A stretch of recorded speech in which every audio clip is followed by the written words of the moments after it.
Now on paycheck fairness. Finally this week, the Senate will vote on whether to take up legislation that would provide equal pay for women in America. We've been talking about the wage gap for years now, with no action taken by this Senate. Women with the same jobs, the same degrees, sometimes even better degrees than their male colleagues, are making less money. For women of color, the gap between them and their male counterparts is even wider. This is a fundamental issue of fairness, and we have a very simple, common-sense legislative proposal to address the issue. But yesterday, the Republican leader said Democrats' attempts to bring this issue up for a debate was, quote, transparently designed to fail. He went on to say that issues like gun safety and pay equity were merely demands of our radical base. Look, the only way that a bill to provide equal pay for women is designed to fail is if Senate Republicans block it.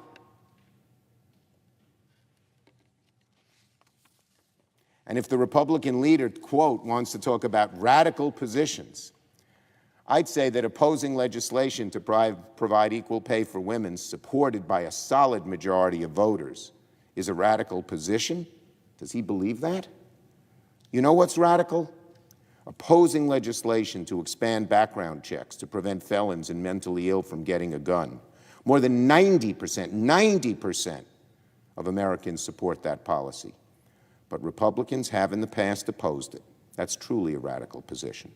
You know what else is radical? Opposing a bipartisan independent commission to report on a violent mob that attacked this Capitol. Spreading doubt about the veracity of our elections. That is radical and, in my opinion, despicable. It gnaws at the very roots of this grand democracy. And we hear either encouragement or acquiescence from the other side when President Trump and his minions do this. You know what else is radical? Passing laws that specifically make it harder for younger, poorer, and non-white Americans to vote. That is truly radical and dangerous. It's against the whole grain of progress we've made in America. Remembering that when the Constitution was passed, the vast majority of us in this chamber, not the vast majority, but probably the majority, I haven't counted, who would have to be white, male, Protestant property owners to vote. We've made progress. They wanted to take a giant step back for pure electoral gain. Radical. That's radical. So, we're going to have a vote on paycheck fairness this week. The first vote is not even a vote on the bill itself, just a vote to whether to take it up to debate. We'll see if our Republican colleagues take the radical step of blocking the Senate from even debating equal pay for women. I yield the floor. Note the absence of a quorum.